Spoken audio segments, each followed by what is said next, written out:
पैसा, देश का पैसा लूट के रखना कुल अपने रिश्ता नाता में।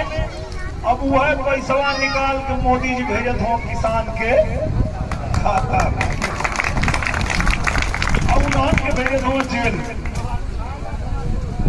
यही से कुल सोचत हो कि अगर फिर तीसरी बार पूरा देश मिल के इनके प्रधानमंत्री बनाई दे तो फिर जितना कुल चोरी कैले हो, जितना चोरा के दैले हो, कुल पैसा निकाल के और मोदी जी कहला कि भाई तो 4 करोड़ घर बनौले।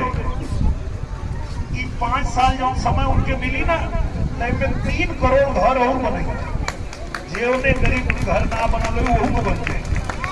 और इतने ना, यही तरह कमल खिलत रही तो फ्री में राशन मिलत रही, यही तरह कमल खिलत रही तो खाता में पैसा